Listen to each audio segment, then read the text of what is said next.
On today's episode of the Backyard Podcast, we got my little bro Drifty J, who is a new and upcoming YouTuber and content creator.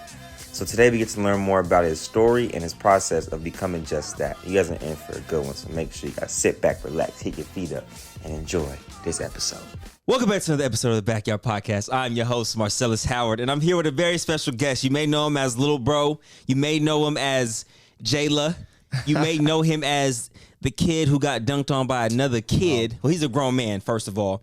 And then you might know him as the person who absolutely cannot guard Marcelashoward. Drifty J, also known as Jordan Lewis. What's going on, guys? Hey, appreciate you for having me on the show today. Oh, I appreciate you pulling it up, man. How you feeling? It's an honor. I'm feeling good. I woke up early. I got some good sleep last night, so I'm ready to go. Amazing, man. So I just want to say, it's been about a year since your content creation journey really took off, right? Yeah, yep. Exactly around this time frame is when I really started going crazy with it. In 2021. Yeah. Do you remember what video that was that kind of went crazy for you? You know, I think, okay, so I was just talking to my boy Kai about it the other day. So I think it was either the trio 1v1 or when I played Kenny is when on Kenny's channel is what kind of got me into starting to really go crazy with the basketball content. Mm-hmm. So I want to say around, I'll say on my channel when I dropped the trio 1v1. Okay. Yeah. And I was doing a little bit of research, and your very first videos, I think you might have done I Need That for the Gram or the around the chair mini hoop dunk things. Oh yeah. Were you watching my channel and got that idea? I actually was. Oh, I was watching. I was watching all the vids, trying to think of ideas, and I was like, I think that's a good idea. And I can't even lie, I did it. I'm not even mad at that though. I just want to give you your flowers, man. You know, it's kind of hard to get the amount of subscribers, amount of viewers that you have gotten in such a short time span. That's really hard to do, and you've been consistent at it. You've been able to keep growing. You haven't got stagnant. Mm-hmm. Although we've had conversations where you might feel some type of way about certain things, but that's part of the content creation journey. Right. Within this year time span of hitting over 100,000 subscribers and hitting videos that have millions of views, how does that fuel you to want to be better? I mean, it really just makes me think wow, a lot of people are watching my content and and then I read all the comments. When I drop, I tend to read all comments and respond, and all that is just motivation, because when you have people out here saying oh, you're my favorite YouTuber, that means a lot, because I know as a kid when I was growing up, I was watching a lot of vlog YouTubers, and I would be locked in, ready for them to post the next video. Mm-hmm. I would really be just determined to get home from school, do my homework, and then hop on YouTube and watch that. So I feel all these views and stuff just motivates me and pushes me to just go harder, and to up the content and the production to just make it as the best it could be. Okay. Yeah. And you said one thing that I actually want to piggyback on is when fans supporters notice you. Yeah. I don't know about you, but when it happens, it kind of feels like a surreal feeling, because that feeling never gets old of someone saying, "Oh my gosh, you're Drifty J, you're Marcelashoward, can I get a pic?" Mm-hmm. And I've made it an initiative to never ever turn down a picture, never turn down a conversation, because ultimately they're the reason why we do what we do. Exactly.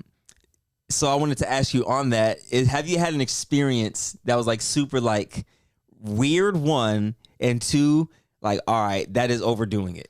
Yeah, I've had people, the kids nowadays, I don't know, obviously TikTok plays a big part. So the kids are very different than when I would come up to somebody if I knew and on some respectful stuff. Yeah. Now they'll walk up to you. I had one incident, I'll say it now, at park takeovers. Okay. Whoever games it on our team, everyone instantly storms the court, and kids will act sus. They'll try to come smack you on the butt or something, or just start touching you, and I'll be like, bro, all right, that's a little weird. Yeah. Okay, you guys are crossing the boundary right now. But other than that, I'm being I feel when I'm eating is maybe just wait till I'm done. If I've been in a situation where I was at Cane's and I'm mid bite and someone's hey bro, is this you? I'm yeah, that's me, bro. I'm over here mid bite. Come on now, at least wait till I'm done. Yeah. But other than that, I feel I'll never reject a conversation or a picture, because I know if that was me on the other side, I would want that too. So 100%. Yeah. But yeah, that's the weirdest for sure. So park takeovers, I've never had the luxury. Well, I've had the luxury to participate in park takeovers. I just honestly don't care. Yeah.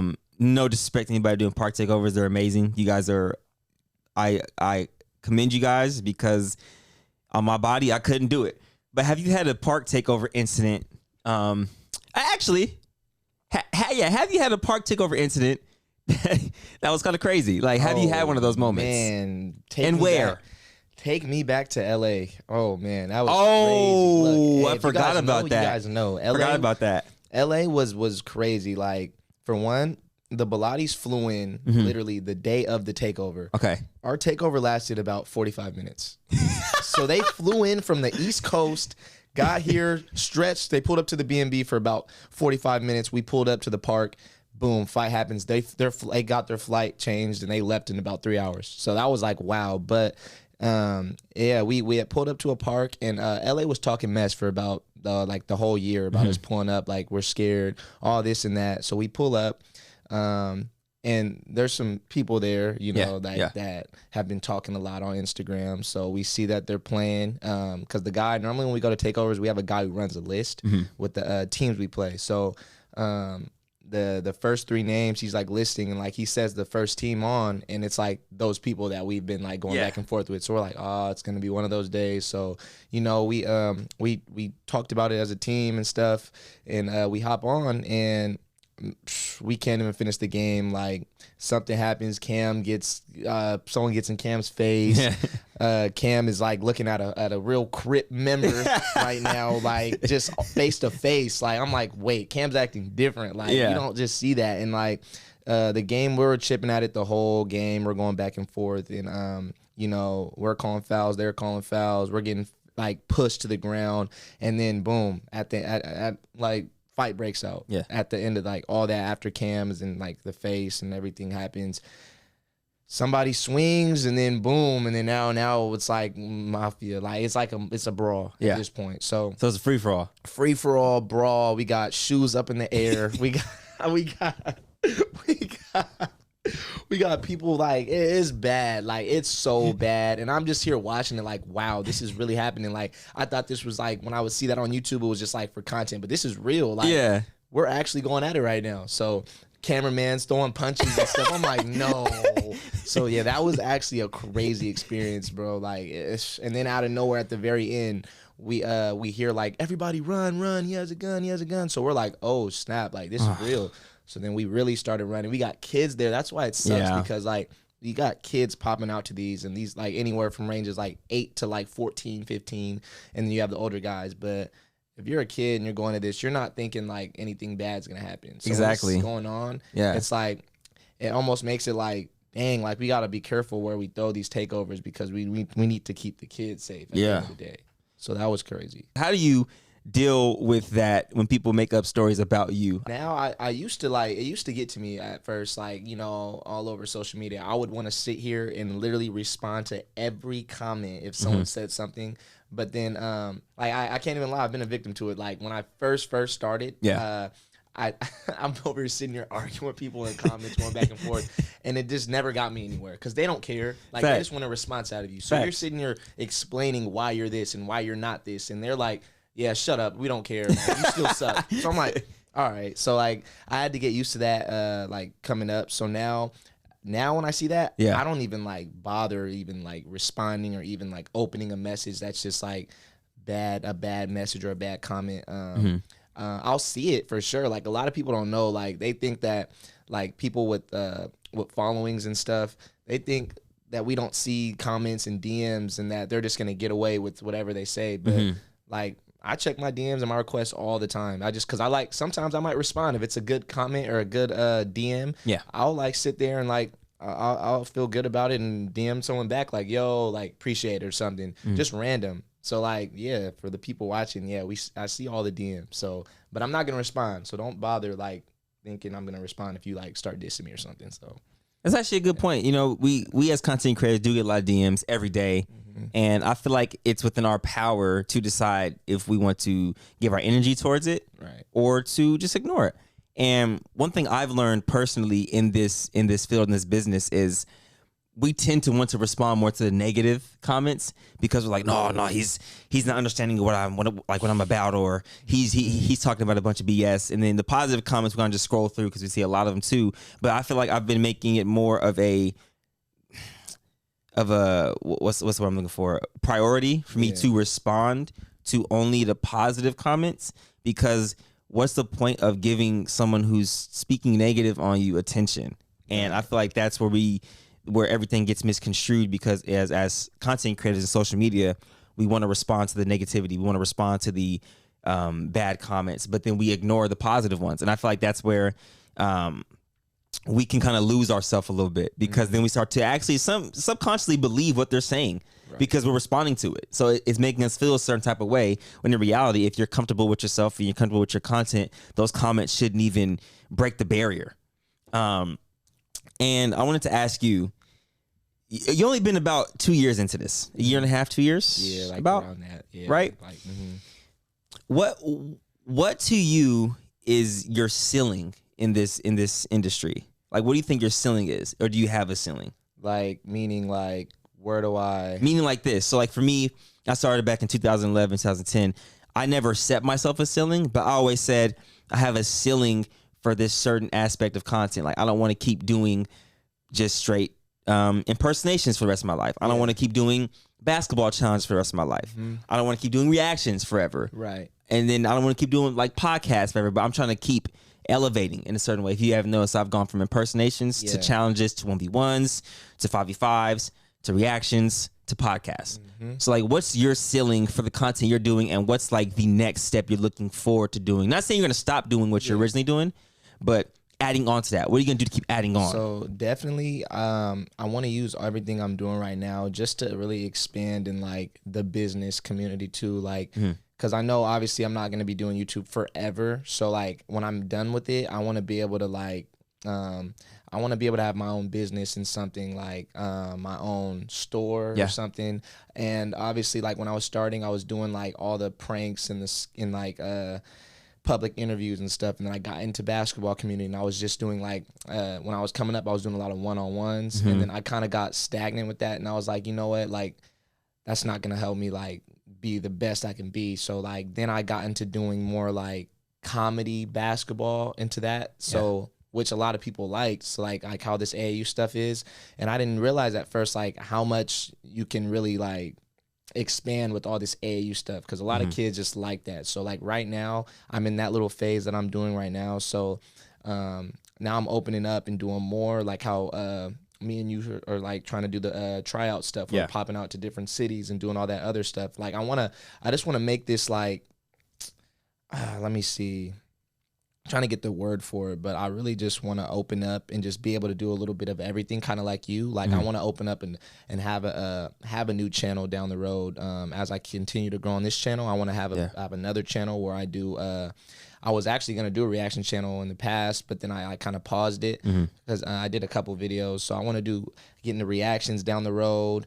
And then have a backup channel where I can post anything I want, where I can just sit down, talk to the camera, and it doesn't have to be even about basketball. It can be about just like daily life stuff or stuff like that. So I really just want to open up. Like right now, no one knows, but I had posted, or at least if you follow me, you know a little bit, but I posted these little like wristbands and stuff, these little bracelets. So like I want to be able to sell stuff and just like have my own brand as to that, like to selling merchandise and stuff like that. Because a lot of people like sell stuff, but like I want to actually have like a real store, like where I'm selling like apparel, kind of like how you have your stuff going on. Like I want to do that down the road. For sure. I think the biggest thing with doing that is you have to get comfortable with the notion or the fact that when you're selling merchandise or you're selling anything about you, you're kind of conditioning your audience to buy you. Because for instance, if you drop some merch and there's no face behind it, a lot of people might not buy it. But yeah, I think all good brands have a face behind it. So technically, like when I'm buying Off-White or I'm buying Honor the Gift, I'm buying like Russell Westbrook, I'm buying Virgil, because like I mess with them and I support them. Right. So whenever I buy something from somebody, it's if I really rock with you, I'll buy whatever it is just because I support you. And that's what content creators fail to realize. They'll do 100K views in a day and they automatically think, oh, I can sell merch now. It doesn't really work that way. Right. You have to build an audience. You have to establish a relationship with your audience, and you have to be able to profitize with that. Like they should be able to buy something off of you and feel like, dang, I'm a part of something. Right. It's like my merch, when I drop something, it's one-offs. There's no restocks. So like they're a part of that moment in time when I drop my Volume 1 shorts, my Volume 2 shorts, my OG backyard shorts that I drop by myself without in the lab, my hoodies, etc. Not enough people are talking about that. They just think you get a lot of subs, a lot of followers, you can sell anything. Doesn't really work that way. You have to have a relationship with your supporters. And we're speaking of relationships, kind of moving subjects a little bit. A lot of people out there want to know how me and you got started, how we met. Yeah. I remember how we met. Man, how we started, how we met. So, okay, boom. I remember how we started, just like getting everything kind of kicked off. So I remember I would always hit you up with Trey, like at the crib, like in summertime. I would always just like, if Trey's on the phone, I'm like where's Sale at? Are you on the phone, Sale? So I would like be like, yo, it's good. Like, when we making a vid, like, you know, I would always kind of throw that out there, like randomly. Like when we do you remember what I said? Yeah, I actually do. You told me, am I serious? And I said, yeah. And you said, okay, well, I need you to get, like, you were like, once you get across a subscriber goal, like 10K. 10K, okay. Yeah, 10K. It was like, once you get past 10K subscribers, then I'll consider it and see how serious you are and if you're really about it after that. And I was like, sheesh, like, dang, like, how long is that gonna take? Like, you know, like in my head, like, damn, 10K. Yeah. At the time, like, I'm just getting into it, so I'm like, oh, this is probably gonna take a while. So I'm like, okay, so like, let me sit here and grind. I know anything I put my mind to, like, I can do it. So I'm like, okay, I'm not gonna like cancel it out right now, but I think I can do it. So I remember I had hit that 10K goal, and you had actually like reached out more, like. I was gonna reach out. I was just like, I was kind of scared. I was like, let me not like be, all right, it's okay. What's up? Like, nah. Yeah. I remember like you had called or something and just like, yo, what's up? Like, what do you got going on next week? And I'm like, I'm chilling. So I remember you told me to pull up to a park. Okay. And I pulled up, and it was the whole gang. It was like, it was you, it was Trio, it was Zay. Yeah. And you guys were filming some stuff for like your guys' channels and stuff. And you guys like, Jaylee, you want to be featured on the channel? And I was like, bet. So like when I got that text, I was like, I was willing to like just drop everything. I was like, if I had a workout, I'm going to go do the video. So like I was like, bet, I'm there. So I remember pulled up and we did that King of the Court around the King of the Court, and then we did your world record. World record, and I think we just played another game of King of the Court on the side. And so before I talk about that day, I remember telling you about the 10,000 subscriber thing. And my reason for that was because a lot of people still to this day are coming to me for handouts. Yeah. Let's do a collab. I met you once. Like, we should collab on something. And my thing is this.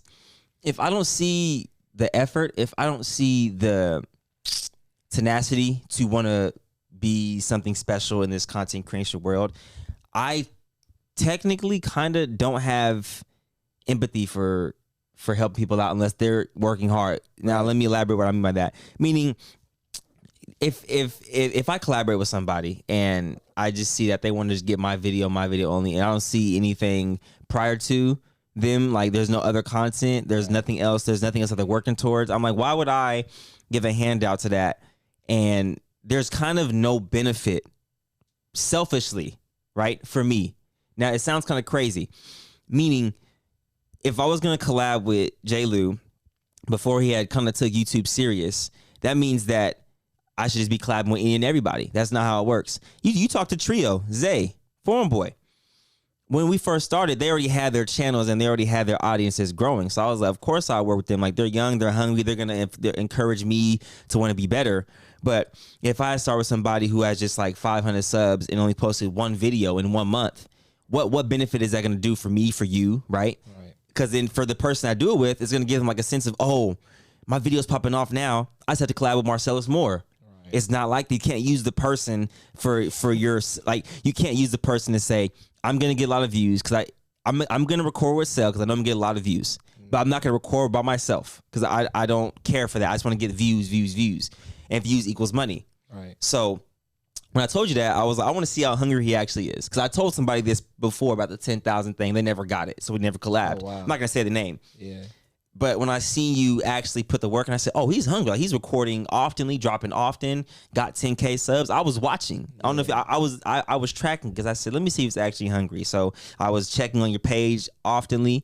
I said, "Oh, he hit 10K." Yeah. I bet. Let me now. Let me meet. Like, let me see what his work ethic like. What his work ethic is really like. If he's willing to pull up whenever we are filming or anything. And he pulled up first day. And I was like, okay, that says it right there. That says enough. That shows the hunger. That shows the dedication to the craft. And I take this very seriously because a lot of people once upon a time used to look down and laugh upon content creators like me, Dev, Kick Genius, all the Hoop Mixtape people. Yeah. And they're like, that's not a real job. Go get a real job.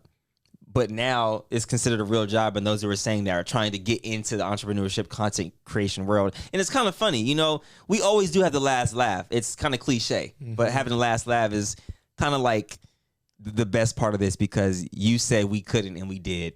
And now you want to be a part of it, which is why YouTube's kind of oversaturated now.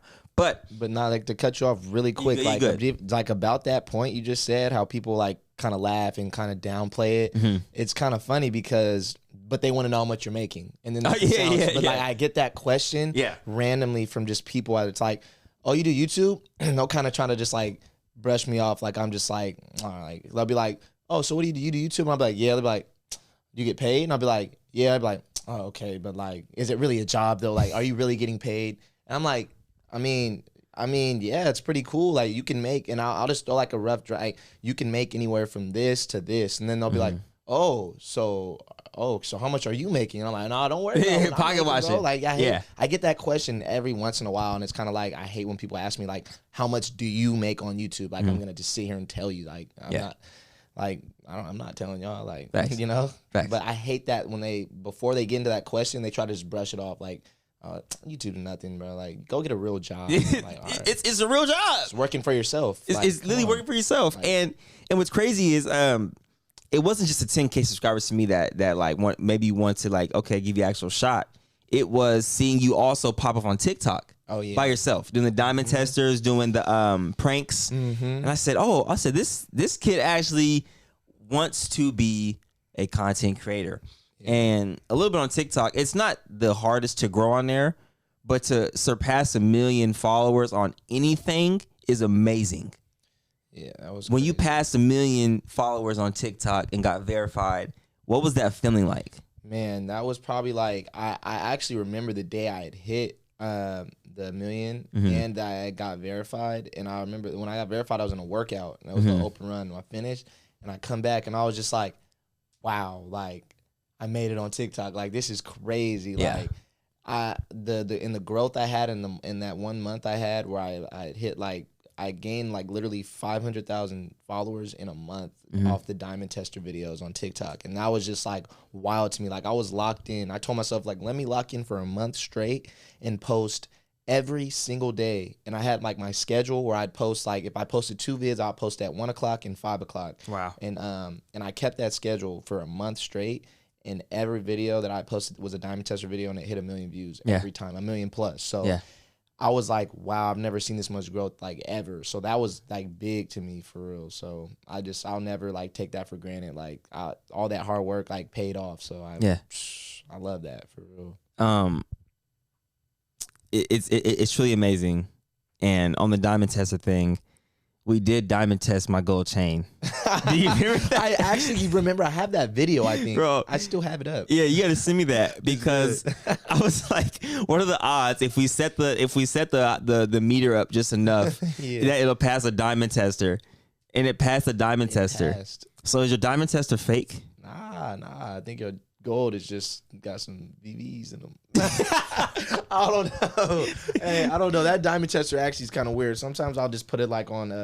I thought it was kind of really broke because I put it on like my skin and it went from green to red, and I was like, "What No way I've been lying to people. I was like, yo, there's no way that my skin is giving like beep, beep, beep. Yeah. All right. Have you actually caught people who have fake jewelry, bro, but like haven't posted it? No, I actually have posted it because I did a whole YouTube video on it, and I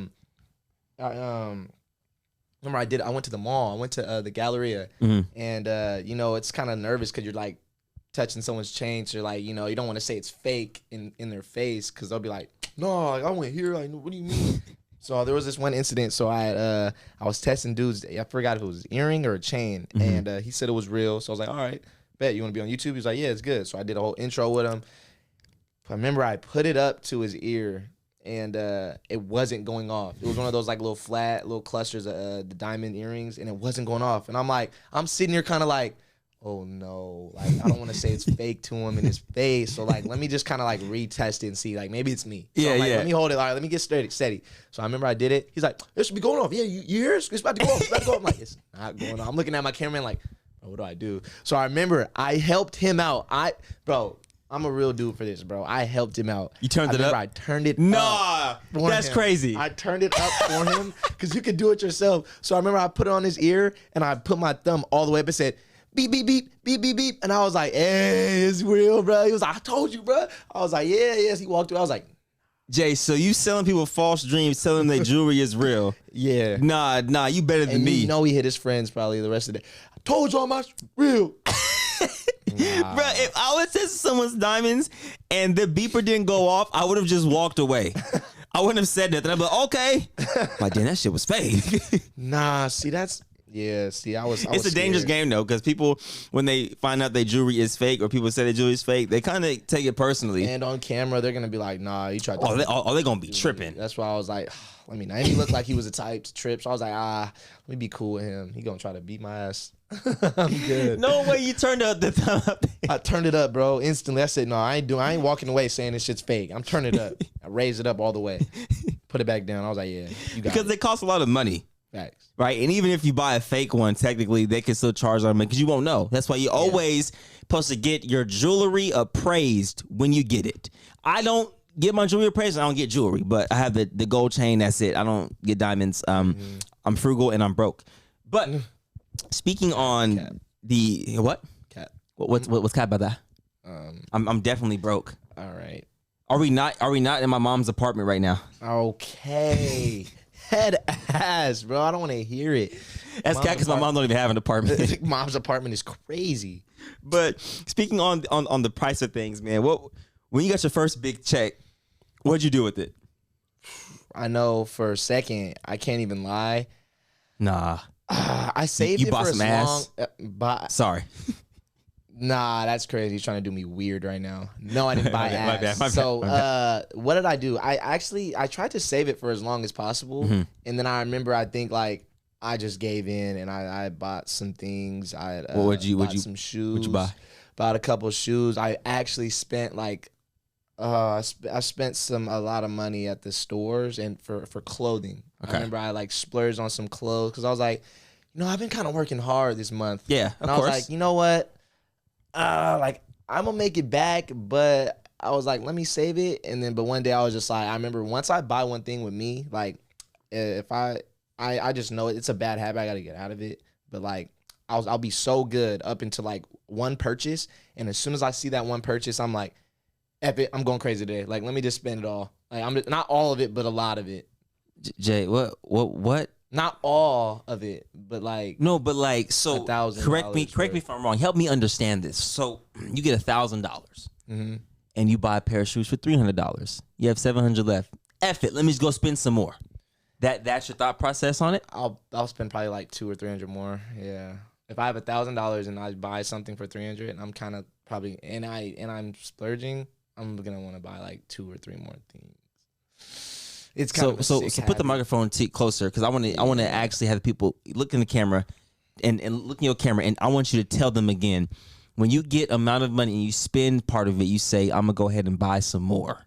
Not just okay, I buy some, let me save the rest, but I'm gonna buy some more. Tell them. No, I definitely I'm a splurger, man. I buy more. So like if I buy one thing in the mall and it was like a good purchase and I actually like wanted it, I'm gonna sit there and like browse more and buy like 2 or 3 more things. And Kai can vouch for this. But why? Is there like I already spent 200, 300, now I got to look like a baller? I think it's one of those where it's like, okay, I just spent 300, and then I think of like the future. I'm like, you know what? Like I said, I've been working hard. Let me just like buy some more stuff. I'll make it back soon. Okay. Especially if I know I have like some more money coming in for the next month. I'll be like, I'll try to like look at how much money I'm gonna make for next month, and then see how much I have now, and be like, okay, so I have room to spend like this much because I'm gonna make back. I'm gonna probably make back this much next month. So like, I'll do it that way. Like for example, 2 weeks ago I was in LA, and every time I go to LA, you called me. Yeah, I actually called Sale, and I had these shoes. I went in there just to browse at first. Like I was like, if I see something today, I'm gonna buy it. Like one thing maybe. Yeah. Every time I've been into Cool Kicks, every time I go to LA, I never buy anything because for one, their stuff is overpriced and they never have my size. So I remember I pulled up, and they actually had a couple pairs of shoes that I wanted, and I FaceTime you. I was like, "Are these hard? And you're like, they're not my take, but I mean they're cool." So I'm like, and I said they were the knockoff Travises. Knockoff Travis Scott. So I was like, you know what? I'm sitting there looking on my, like, I'm with Ryan and Kai, and I'm like looking down, I'm like, these aren't bad though. So like, I remember I was like, you know what? Nope, I'm buying them. So like, that was my first purchase. Once I buy something, I'm like, oh no, I need another shoe now. Might as well. So like, I saw those shoes you had in that you had gotten San Diego that day, the strawberry and milks or whatever, those dunk mids. Oh man, those are tough. The milk, something I knew something about. Yeah, I got you. Those shoes right there. They had the other colorway, so I was like, oh wow, I've been looking at these for months. You know what? I was like, how much? I don't even care about the price at that point. I told myself if it wasn't over 400, I would buy them. They were like 300, so I was like, yep. So I bought those. I almost did some stupid. Now this is when I tell you it gets bad. I've been looking at these. I've always wanted off-white dunks. They've been sitting there like. Especially the green one, the pine green off-white dunks. Yeah, I have those. Anytime about. Man, those are fire. So they had them sitting on this top shelf, size 13. Like I thought it was like those are for me because I've been looking. I asked him how much. She said $650. Well, okay, I think it's how much I paid for mine, like $500 or $600. But I paid for mine 3 years ago. Anyways, continue. It was either $650 or $750. It was one of the two. And I'm literally sitting there like, dog, do I just put one of those shoes back and cop these? And I just don't know. And I was like, I almost bought it. What stopped me was Ryan. Like Ryan literally told me like, if you buy those, bro, you stupid. I'm not kicking it with you the rest of the day. Like you're stupid, bro. Like, Shout out Crash W, man. I was like, nah, because I swear if I was by myself, what about him? So let me ask you this: are you saving? Because I think you're still staying with moms, right? Nothing wrong with that. I did that until I was 24 when I bought my first house. And are you saving up to own some property or move out, or like what's the next goal for that? I've definitely been saving my money the right way though. Like I know I said I splurge a little bit, but I've definitely saved up like enough to where like I can move out, but I want to wait and give it at least the rest of the year to really just stack as much as I can to where like if I move, I'm not like trying to like find change and shit to like pay, because I'll have enough, but it's kind of like I don't want to be like scrambling and trying to like be all like what would you say, kind of like what's the word for it, like you don't want to feel like the pressure of I have to I have to record this to get this paid type of thing. Got you. I want to be able to move out and like record still on my schedule and be comfortable. So I want to give it like the rest of this year. But my next step in that process is moving out into an apartment. Not sure where yet, because I know like obviously my group is in Houston right now. I'm supposed to be moving to Houston. I'm just trying to see because like what everything happens after the end of the year, because like how everything is set up with our group right now. So if we're still in Houston, then obviously like I'll probably have to make that big move. But for right now, with how everything's going, I'm straight to stay at the crib and still like travel that way whenever they need me. So that's the next step. And then after that, I was just talking about this last night and then getting a car. Okay. So that's what I was talking to my boy, like, I almost posted a poll on Instagram, like, so what would you buy first, a first car or your first little apartment? Like, that's an even question for you. Like, what would you say? Like, what's smarter? Trio can attest to this. When it comes to me and buying things, I am a firm believer in this. I graduated college in 2018, right? I said, I'm giving myself a 2-year window to stack bread, to grind, to buy a house. Yeah. Right? So I did it backwards. I bought my car first, but only for this reason. I bought the car first to establish and build my credit to buy a house. Yeah. So I got my Toyota Camry. It was only, at the time, about $31,000 out the door. So I financed that, and I paid that off over a span of from 2018 to 2020. So about almost like 2 years. Yeah. Paid it off, right? And my mindset was, I'm not moving out of my mom's house unless I'm going to own property. Right. So my advice to you, if I can give you some advice, would be to not sell yourself short and say, let me move out after the year and buy an apartment. This is me personally. When I was at the height of my YouTube career, I was living with my mother. Yeah. Stacking bread, paying bills, of course, like helping her out. But I was stacking enough bread to move out. And as long as mom isn't kicking you out, as long as she's saying not a burden on her, I wouldn't milk it, but I would just use that to your advantage, because then you get a chance to stack up money. You get a chance to not have to worry about thousands of dollars in bills every month. Right. And it gives you an opportunity to stack enough money to buy a house, which a lot of people don't think they can do because of their age and because of what they make. You'd be surprised what you get qualified for. Even if you make 60 to 80,000, you'll get qualified for a nice amount. And I challenge you to, not saying you should, but I challenge you, instead of having the mindset of I'm gonna move out and get an apartment, pay somebody else's rent. Yeah. And pay somebody else's bills. That's what you're doing essentially. You're renting and helping the other person pay their mortgage. Yeah. I would challenge you to work harder, to stack more money to buy a house. Yeah. Because buying a house is the top two. To me, it's the best. It's one of the best investments you can make because of this. Back in like the 1930s, 1920s, back in the day, houses used to cost, I mean, I'm spitballing here, under like $30,000. Yeah. For a house. Over time, it's inevitable. Houses are going to rise in value. Right. So if you bought a house for $30,000 50 years ago, I guarantee today that house you bought for $30,000 will be worth in the six figures. Almost guarantee it. That's wild. So the earlier you buy a house, 10 to 20 years from now, the market's not going to keep going down. It's going to gradually keep going up because of inflation. Right. Same with rent. The more inflation goes up, the more dollars there are out there, rent's going to go up too, because the owners are like, oh, I need to make some profit, and everything's taxes are costing more and all things like that.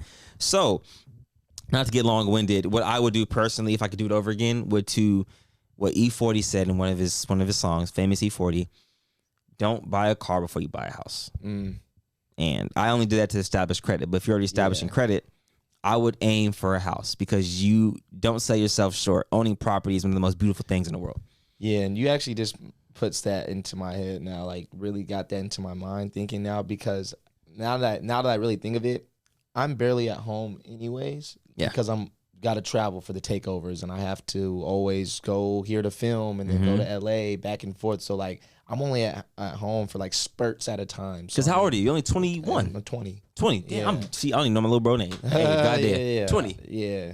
So that's why I'm just really sitting here thinking like, I actually don't need to really rush if I think about it. Because I'm always traveling anyway. So that's the thing with social media. You might feel the need to rush because you're seeing everybody else do it. Exactly. I got my own crib.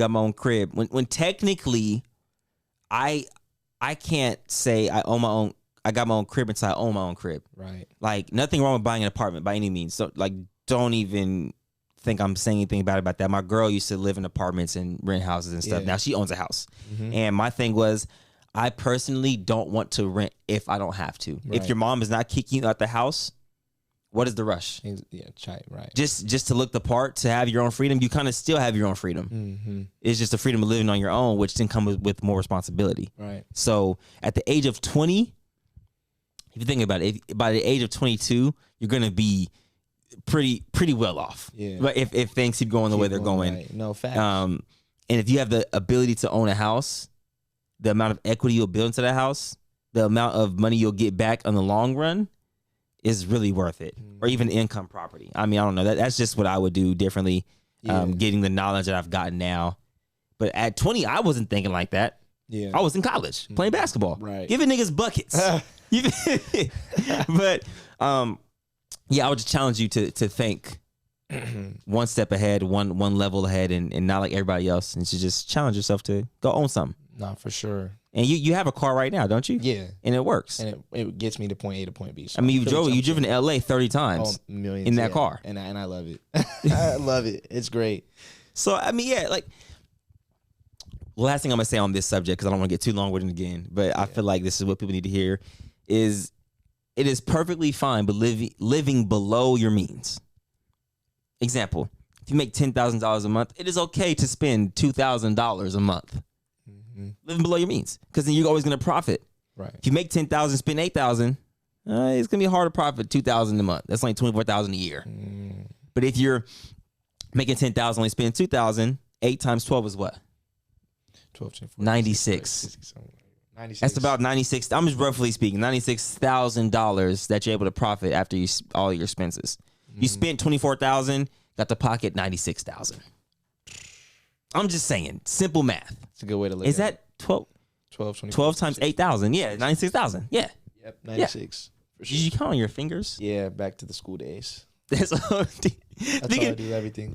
To transition, speaking on back to the school days, real quickly, can you tell the people what high school you went to, where you played? Oh, man. A quick little backstory, because I have another question that leads into that, or that bounces off that. So I went 2 years. I played at Sheldon. If you guys are from SAC, you guys know it's like a powerhouse school. And then I went to transfer my junior year, and I went to Cosumnes Oaks. Okay. And then graduated from there, and then did a post-grad year for prep school at College Prep out here in SAC. What was your experience as a post grad? Because there's image on people who get held back or do an extra year in school. Like what do you have to say about that? So I mean, I would say for now, right now, I feel like that's normal now, like kids getting held back and like doing the post grad stuff, because I know as for me, when I was growing up, if you were held back, I would just look at you different, like, oh, he's weird, like go play with your own grade, like I don't even consider him in my grade. But like that's when I was like elementary school, middle school coming up, and those would be those top players that are like so old. But now I feel like honestly, that's the wave now. Like that's the way people make it, like to the highest like level they could play. So I feel like, and it worked out for me because I graduated at 17. So I was already super young. So going to post grad helped me, because a lot of kids in my class that graduated were 18 going on 19 or turning 18. Like I had just turned 17. Did you start early? I started school early, yeah. Gotcha, okay. So I had just turned 17 in November, and we graduated in May. So I was like young. Damn. It's just like I was 16 my senior year. So it was crazy. I turned 17 at the end, and I went to post grad. That really helped me out because I really got to lock in. So I think that was a good year though. And then you hit your growth spurt in high school, because you were my size. I was 5'3" as a freshman in high school, bro. Like I wish I had pictures. Like I lost a lot of my pictures, but 5'3". Then sophomore year I grew to like 5'5", 5'5" and a half. Junior year I was like 5'8", and then senior year I grew to about 6 feet. Yeah. And then like that post grad year is like I grew to like 6'3", 6'4". You lucky mother sucker. Nah, it was crazy. I thought I was. I wish I was blessed with the growth spurt. I think I'm still gonna hit one. I'm due for one. I'm definitely due for a growth spurt. So sure? I'm 5'9" right now. Technically, I'm supposed to hit 6'5" by 32. So you take any like pills for that? You can get your knees done, surgery. You get your knees done. So I forgot you did say you went in last week for it. I wouldn't. What? I said growth spurt, nigga. Oh. Well, no, I did just say surgery. I ratted myself out. Yes, so if you see me taller, don't say nothing. just say, now. Okay, sell to the league, damn it. Shaking my head. But that was an experience, right? What? The high school to post grad, right? Oh man, yeah, it was. was there any other experiences that kind of like played a big part in your life, or that was like a life-changing moment? For sure. I think me transferring schools was big for me in a confidence way, because going to Sheldon, obviously you got a lot of they got a lot of high expectations for you going there. Like, And it's a guard-heavy school. For one, I went when they were really like doing their thing. Like, they had Drew Cobb, they had Zay Brooks. What year was this? This was my freshman year, 2015? So they had Devin Green over there still? My freshman year, I'm in the weight room with in basketball class with guys I watched coming up, like Devin Green. Shout out Dev. You got Drew. You got shout out Drew. You got who else? I said Zay Brooks. You got Matt Manning. Blake. You got who else was Dupleshan twins. Dupleshans.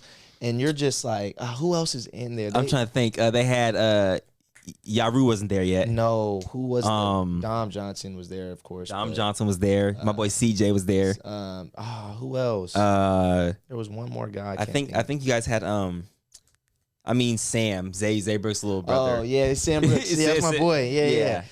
So the powerhouse though, like they were in their prime, like going to sections every year. And then me coming in. I was like, mind you, I'm 5'3", so I'm on JV at the time, and it was just kind of like, even JV was crazy. We had Justin Nguyen, like he's a great guard. We had what's his name? What was Swifty J? Swifty J. Yeah. No, tough, very tough, tough. And he was like, his game was matured, so like he could play varsity his freshman year if he wanted, but it was just too many guards, so he played JV. And we had Dale playing. Dale was like, and then we had the Verre, Jalen. Oh, he had New Money, J Will. We had a big team, like Dontrell. No, Trell was still at Bradshaw. Trell was at Bradshaw. He transferred. Okay, you're right. Yeah. So we had but we had who else? Now that I can't even think. Ronald.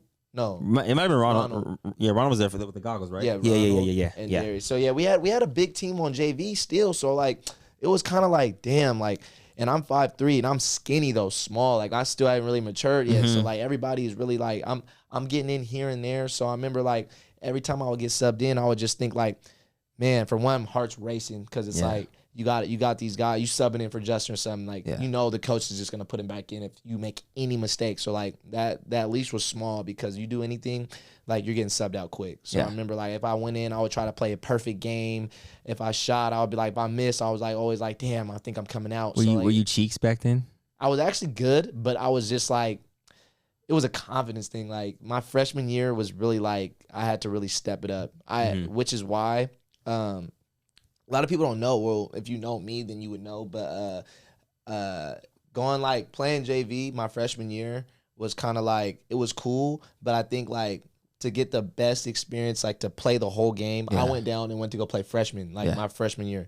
And at first I was kind of like, damn, I felt kind of bad playing freshman, because I was like, I know all these like high profile guys. I know everybody. Like, I know all the seniors. I know everybody. So I'm like, damn, I gotta go play. Like, I played JV all up until right before the first game of the season for everybody. I was like, F it. I talked to the coach and my dad. I was like, coach was like, you can stay here. I was like, nah. Me and my dad talked for like a week straight. Let's just play freshman and get your confidence up, so you can be that guy on there. Which and I went down there and I killed. I did my thing, because I just played JV all year, so freshman was nothing to me. So I got my confidence better, and then I going into sophomore year. It was cool. I ended up, I forgot who we had my sophomore year. We think we had Xavier. X had transferred in, so now we have another guy, like a free athlete. Sheldon's just like it was really like a high recruit heavy school. So like, there's always gonna be new guys coming in every year. So I remember like, after sophomore year was like, I was playing about half the game every game, but I wasn't starting yet still. So like, coach had his guys he was rocking with. So I was like, you know what? After sophomore year, I was like, I need a transfer. Like, I think I didn't want to say it, because I knew all these guys from like 6th grade, 7th grade, and it was gonna like break me to just like transfer. But I knew like that would help me. So I remember I transferred to CO, and that was the best move I think I could have ever made basketball wise, because when you go to Sheldon, your confidence is just different. Like, you play other guys, going to Cal Fit, where you're like, I go to Sheldon, like, you guys are weak. I go to Sheldon. So like, I'm going in the gyms. I remember I went to trials for CO, and I'm like, oh yeah, these guys, like, I got these guys easy. Like, I'm gonna be the man over here. So like, I did my thing junior year. Ended up starting half of the season towards the end after Greg got hurt, G Milk. Okay. Yeah, so okay. because G Milk was the guy over there. Yeah, Hulk. Jesus. It was hard guarding him in practice. He was so big. Pause. Pause. Anyways, yeah, no. So I played. Junior year was good. Ended up leading the team in scoring that second half of the season when I started. It was good, and then senior year, man, everything was going good all summer league, and I got injured. I pulled my hamstring, and I had an inflamed growth plate on my hip, which was caused by the hamstring because I was on the track, and I remember I was running, and I always had this pain in my leg, and I didn't know what a pulled hamstring felt like. So like I'm over here like thinking it's just like I need to stretch. So I remember I'm running, and because it's dead period, and a couple of days go by, and I'm still doing sprints on it, and it's getting worse day by day. And this whole time, I didn't know me doing that was making my other muscles work, and I ended up hurting my hip. So I ended up having an inflamed growth plate. I got it checked out, and I had to do like rehab, all this therapy and everything, and I ended up missing my whole senior year. Like I didn't play one game. I think I played one at the very end when I got cleared. Yeah. And I was like, yeah, no, I gotta go prep school. Like so prep school was kind of just because of the injury, pretty much. Pretty much. Like I feel like I don't know, like if I had a great season senior year and could have like got something out of it, I might have not even had to go to prep school. But it was an option, but then after not playing, it was like, no, I'm going to prep school. So did you have any college recruitment after high school or prep school? During prep school, yes. What'd you have? I grew and I got Point Loma, great school, and Cal State Fullerton, great schools. So and it hurts because that was the year right before COVID. I took like a little unofficial kind of visit to Point Loma. Yeah, and on the water, amazing. No, that school was amazing. We saw the facilities, we saw like all the different buildings, and it was just nice. Like I was like, I wouldn't mind going here, and it's in San Diego. And come on, can't beat it, man. So like I was ready for that. It was the last game of our season. We had a tournament in San Diego, and I remember the Cal State Fullerton assistant coach, he had pulled up to watch a couple of guys on our team. And it's crazy how it works because, like, you can get looked at. They might not be going to look at you, but if you show out, then you can get your name out there. So nice. I remember I had played good. I hit a few threes to start the game, and then I closed the game well. And I remember the coach had Coach B. He was like, hey, the Cal State Fullerton coach is going to come out to practice. He said that to the team. He's like, he just wants to take a better look at all you guys since he only saw one game. He had pulled up to our practice. It was the last practice of the year. And, that day we're going to have a, like, scrimmage day. So we're going to, like, do a couple of drills in the beginning, and then we're going to do a lot of competition stuff. So a lot of shooting drills, shooting competitions, and then we're just going to scrimmage. So I remember the Fullerton coach watched our whole workout. And I was killing at the scrimmage. Like I was hitting shots, getting to the basket, making the right plays. And after he had called me over, and he was like, "Can I speak to you?" Well, everybody went back to to change. And he was like, "I like your shot. Like you have the body for a guard that could play here. Like we see it in you. We like your shot. Like you look good. Like we think we can use you." So I was like, damn, like that was my first time really like, besides the Point Loma, this is like a D1 school. So I'm like, oh shit, like it's getting real. So like we followed each other that day on Twitter and everything. And then he was like, I'm going to reach out. I'm going to email you. Just send in as much film as you can. And then in a couple weeks, we're going to try to get you down to the campus. You can see the campus and then possibly get a workout with the guys. So I was like, oh, hell shit. Yeah. Like I was like, I'm there. Yeah. Boom. Week goes by. We get the news update is like COVID starting to break out. So we're like, oh, so like now I'm thinking like, oh shit, like what's next? Because then week by week goes by, it's something different. It's getting worse. Now we're on lockdown. And then after lockdown, now the gyms are closed. So like all that's going on. In that same month, he had told me I could come. So like then I remember I was just like, now it's just all through text with him. Like, yo, like, so now what? And he's like, well, just keep sending in film. Our schools are shut down now, so we can't get you on campus, but just keep sending film. Yeah. So then it kind of slowly started to die down because, then we found out the NCAA was letting their guys get an extra year of eligibility. So then it was like, that just hurt. It was just getting worse and worse for me. So I was like, damn, like now I can't go to the school. Guys are coming back. Seniors are going to be back. Basically the same team. I'm sending film in, but it's like, they're not like, they're looking at it, but it's nothing to like really pull the trigger on because like, they can't really see me in person. So it's like, he was like, I ended up coming down to like, all right, we think you should go 1 year at JC, and we'll get to really evaluate you on a whole year. And then JC that year got that year basketball season got canceled for everyone, and so then there was no season. So then I was like, damn. So like that's when I got into whole content stuff, because I was like, now gyms are shut down, all this stuff is shut down. Why not try to do the TikTok and the YouTube stuff? So wow, that's what happened. Now I'm here where I'm at today. Like, yeah, it's kind of crazy. And I mean, first of all, yeah, crazy backstory there. That was really detailed. That was a good one. So you said you got into content creation after all that, and when did you meet the Zone 6 members? I met them about it's crazy, almost a year ago from now. About 8 months ago. It was what was it? Was it a park takeover? It was a gym takeover. I met Cam. Takeover. I met Cam in Arizona. What happened? Balls Life was the takeover. Yes. Gym I remember takeover, that. yeah. And I remember I got hit up by someone to pull up. Yeah. I was like, oh, okay, bet. Like, this sounds lit. Is that when you and Trey went? Yep. Me and Trey went. So so me and Trey went, and I'm like, this is when park takeovers and gym takeovers are really, really popping at the time. So I'm like, oh, I'm there. So like, I remember I told my mom, I was like, can we book this flight? We booked it.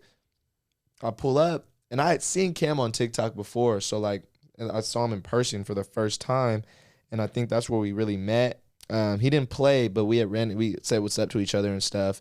And I remember randomly, I was already following him on Instagram, and randomly, like I think a couple days after that gym takeover, he followed me back. Yeah. And so I was like, oh shit, like that's cool, like because Cam was popping that time. So I was like, oh, okay. So I remember I swiped up on his story after he had followed me, because he had posted. It was crazy. It was almost meant to be, because he had posted looking for one more guy for North Carolina or wherever. I think it was South Carolina. Who can pull up? Okay. Like, who wants to play? I swiped up like, yo, what's good? He ended up hitting me back like, yo, can you trying to play? And I was like, yeah, it's good. And he was like, oh, and we're going to Canada too. If you want to go, you could play. So I was like, I couldn't make the Canada. I didn't have like enough stuff for that. I didn't have a passport. I didn't have everything. So I was like, I'm gonna let you know. I ended up not being able to get the passport in time, but I told him I could make South Carolina. So he was like, bet, pull up. He sent me all the hotel information and everything, pulled up. And I met everybody but Ryan. Everybody was there. So it was the Pilates. I met them in person for the first time, and I met Cam's. I mean, we really got J-Dub too? And J-Dub. Okay. Yeah, so like it was wild. We all met each other, and then from that day, we were like, let's establish this team, and then you'll meet Ryan later on. He just couldn't make it. So from that day, we've been rocking since that takeover. And now you guys have a whole little deal with House of Highlights. We just signed a House of Highlights a couple weeks ago. Wow. That's about to go live in a couple days. They're about to announce that. So that's dope, man. That's actually crazy thinking about that. You know, it's crazy because, you know, came from Sacramento to Sheldon the CEO to college prep to grinding on YouTube, TikTok, and now you're working with one of the most popular platforms in the world in House of Highlights. And I feel like that's a huge accomplishment, and I want you to actually, when you get some time, to sit with that and really just detox a little bit and thank and just give gratitude to yourself, gratitude to everyone who's helped you get there, and kind of celebrate it a little bit, because I feel like as content creators, we don't celebrate our wins enough. And we have a lot of wins. We only think the 100,000, the 1 million is a win. But like, there's so many little wins in between there. Like, you meet certain people, collab with certain people, get to achieve certain things, work with different brands. Those are all wins we should celebrate. And I'm getting better at that myself. At first, I used to be, I'm only celebrating at 100,000, at 500,000, at 1 million, at these peaks. At these certain peaks that take years to get to. And I wasn't celebrating the little wins in between. And that can kind of get you into a mind state of like, you're not worthy enough. And I feel as if you need to celebrate those wins to give yourself the needed comfort that not everybody can give you. Like, if you celebrate your wins, you're subconsciously telling yourself you're doing a good job. It's like a pat on the back. You're doing a good job. Keep going. You got this. And even celebrating your wins and losses. Like, for instance, everybody knows I was supposed to do the 1v1 tournament with Cam, T-Jazz, and Jesser. And that was a loss for me because I wasn't able to go because I got sick. I caught that, you know what I'm talking about. And I looked at it and I was so disappointed. I remember talking to my girl, like, everyone's going to think I'm ducking everybody. But in reality, how can I duck something when I signed up for it? Right. And I'm getting a certain fee, which was a lot of money.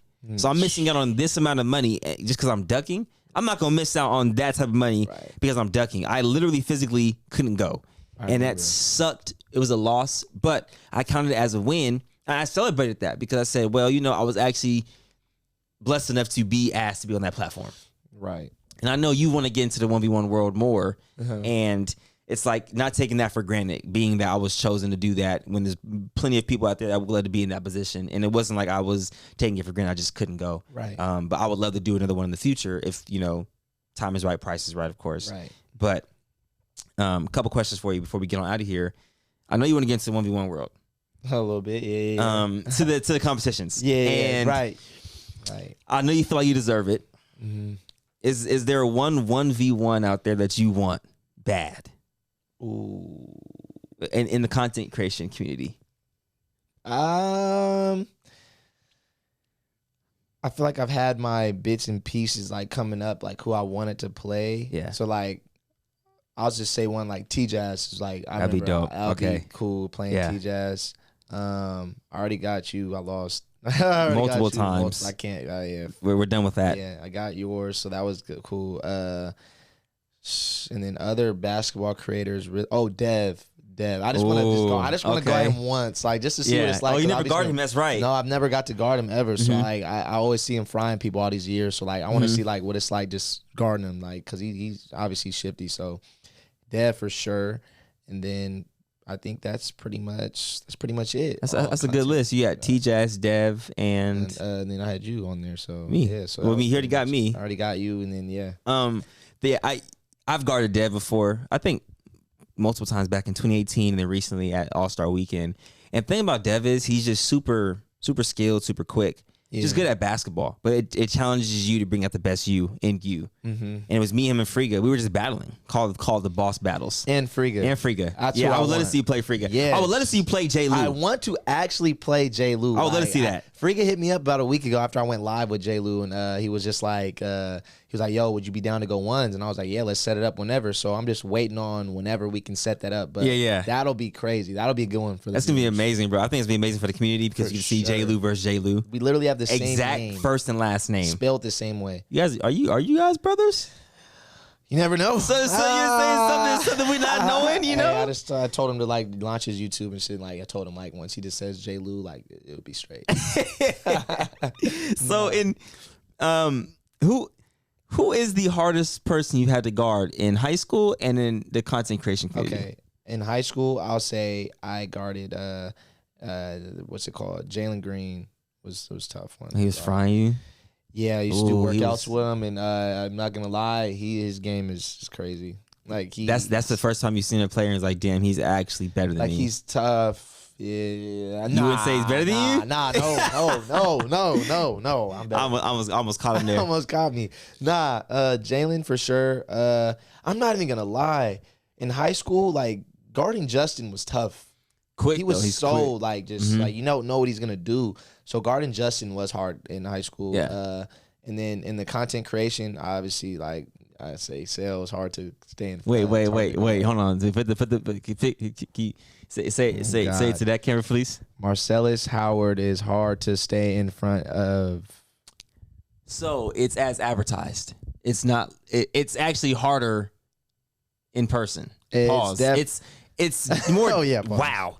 It's That's more crazy. difficult to guard sell in person than it is than what you see on videos. When I used to see all those videos, I'm like, I can easily I got this. Yeah, because what you tell me. I was like, on the phone. I think I said I'm gonna fry you. Like this is like easy work. Like you can't guard me. Finally played you, and it was like, damn, all my dreams just went to bed.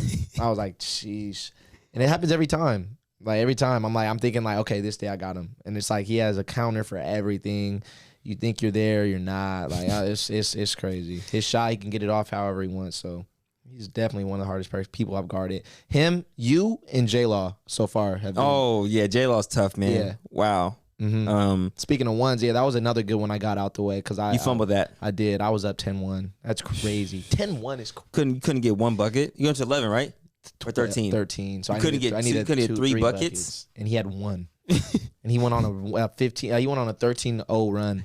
Bro, it's so crazy because not on the J-Law tip, but pause. I mean, I guess I pause everything around these kids nowadays, man. Yeah. But a lot of people always say that, they can guard me. And I'm like, okay, I'm not going to wow you with anything. I'm going to keep the game simple and do what I have to do to win. I'm not going to try to dribble 1,000 times. I'm not going to try to do anything I'm not comfortable. I'm not going to try to do anything that I'm not used to doing. But like you said, I have a counter for everything. And I know it kind of pisses you off because I'm like 5'5". It makes me sick. And you think you block my shot. I know. You might block my shot once or twice, but I'm not going to get blocked multiple times. I'm going to figure it out. And what always helped me is every person I played growing up as a kid on the playground was always bigger than me. So I always had to find ways to score, being a smaller guard. And then as I got older, I kind of perfected that a little bit. And then, when I initially played J. Lou, I was like, man, he doesn't understand. I'm about to really fry this man. And you know what was why I knew I was gonna do that? Wow. Did you know why? I did. Take a wild guess. Sheesh. Was it because the dog? That too. I don't know. But I've watched a lot of your film. Yeah.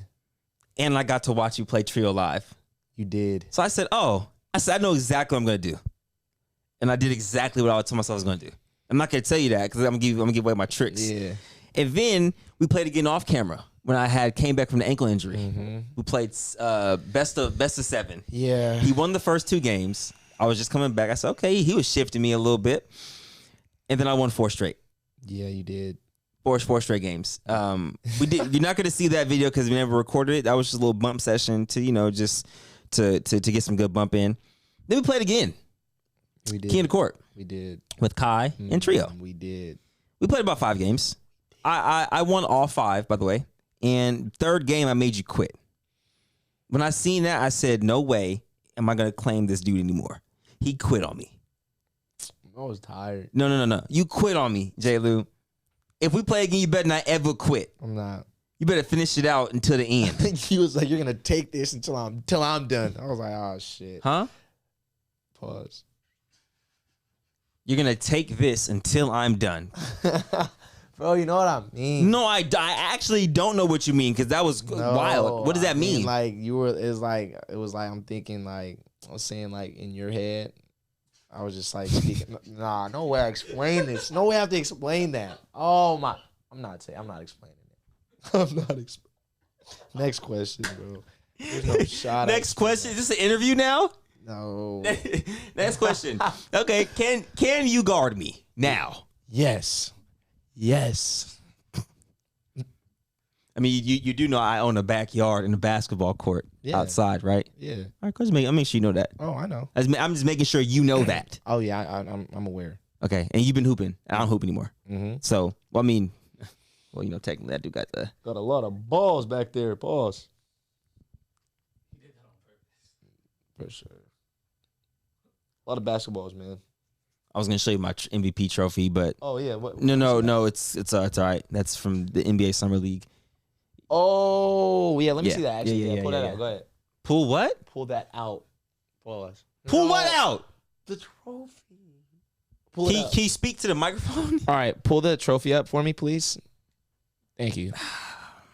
That is actually hard body. The first annual NBA Summer League influencer. Who did you hit that shot on the gaming? Oh, I hit on White Iverson. Oh yeah. White Iverson. Yeah, I forgot. So did. No, you didn't forget. You want me to name drop as if I wasn't gonna name drop people. I don't be caring.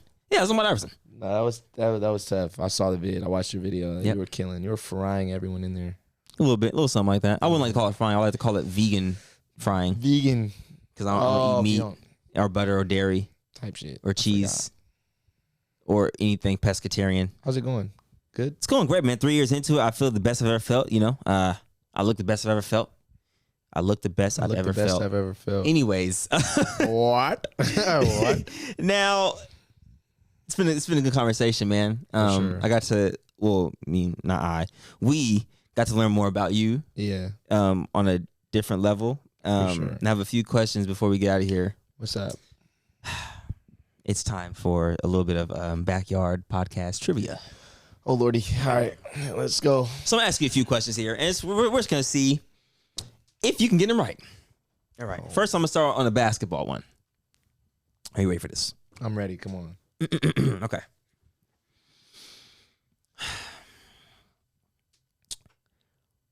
What NBA player? Right? NBA player.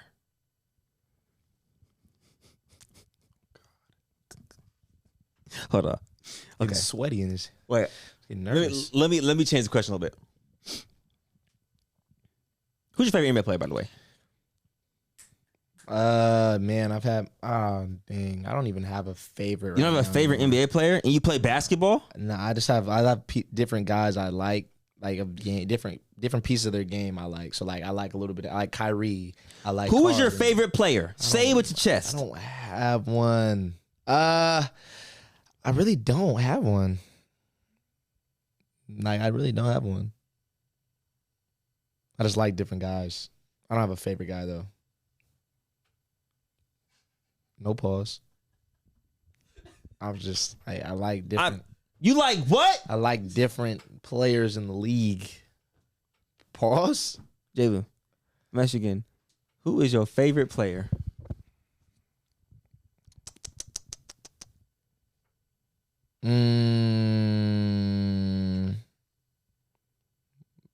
Wardell.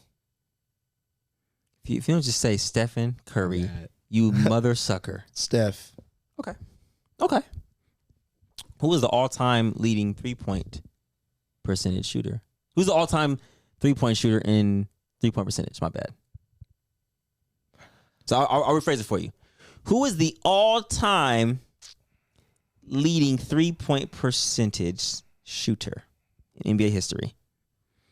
I'm gonna put that down for you. Damn. We're gonna put that down for you. Well, I know Steph passed somebody this year. Mm. So I don't. But oh shit. Number one. Yes. I actually don't know that one. Got his ass. We got him. Is it Steph? No. It's not. It's his coach. Steve Kerr. Steve Kerr.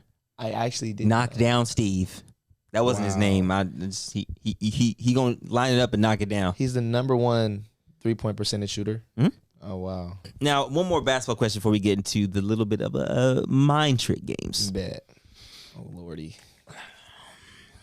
When it comes to basketball, are you taking LeBron James or Michael Jordan? LeBron. Talk nasty to me. James. LeBron James. Come on now. Come on now. People always say MJ. I always say LeBron. Come on now. Why? Because he literally can do everything. Come on, bro. He can score. He they're not can hearing pass. me. He'll play D. He'll lead the team. Like he'll do it all. MJ, obviously, MJ is but MJ was he was more scorer. Like he's just gonna try to get a bucket. LeBron is gonna sit there, coach you up, Come on. tell you what to do. Come on. Cut, pass, go here, you go here. I would say LeBron. He does everything. I mean, you speaking music to my ears right now, bro. I mean, you speaking music to Let's my ears, get bro. it, man. All right. Now it's time. Spell top. T.O.P. Spell it again. T.O.P. Say top 2 times fast. Top. Say it 3 times fast. Top. Say it 5 times fast. Top. We do at a green light. You go. He froze again. That was actually It was good. Yeah. Damn it. Okay. You got you it. tried to get me. Come on now. Okay. I almost said stop though. Can't lie. I'm gonna get you with this one. All right. This one I get everybody with. All right, come on. You have 12 kittens. All but 8 died. How many do you have left? 4. All but 8. Wait, you have 12 kittens. All but it, sir. all but 8. got him. All but 8 died. Yes. Yeah, so 12 minus 8, right? 8 died. We have 12.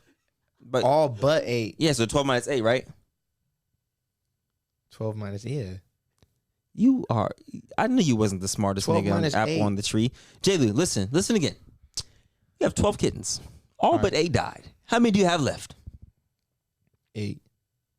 Yeah, but you said 4. Damn, 8. I literally gave you the answer. All but 8 died. Oh, He said it with so much confidence. 4.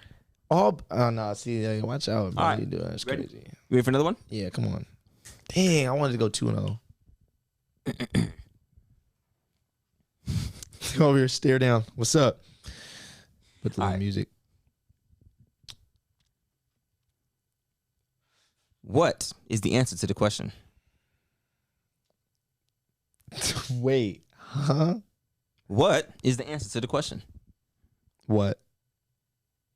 Damn it! He got me. Let's go. Because I think the second time when I said what, I think that's what got me. that. I was about to say, what do you mean you didn't ask one yet? I Okay. almost said that. Yeah. Gold door, silver door, bronze door. All 3 catch on fire. Which door does the ambulance put out first? All 3. Gold door, silver door, bronze door. All 3 catch on fire. Which one does the ambulance put out first? Gold door, bronze door, silver door, other door. What? All 3 are on fire. Mm-hmm. Cause they all have different like elements to them. So which one does the ambulance put out first? The gold one. You know, I pride myself in knowledge, right? Yeah. I know you don't. I'm gonna say it again. Gold door, silver door, bronze door. All 3 catch on fire. Which one does the ambulance put out first? The ambulance. Wait, there is no ambulance because no one's dead. Fire truck? What, you mean a fire truck? Wait, ambulance. Wait, so there's no fire- ambulance because no one's dead? Wait, I thought ambulance was the emergency people that come in. Uh-huh. I thought the fire trucks, fighter trucks. There you whatever. go. The fire truck puts out fires, not ambulance. Yeah. Not the ambulance. Yeah, amber lamps. Yeah. But you already got it wrong. Yeah, well, he's 1 for 3. 1-3. No, I got 2 What is that? What? And then what else you get? in the first one. The top. Yeah, top. Okay. Last one.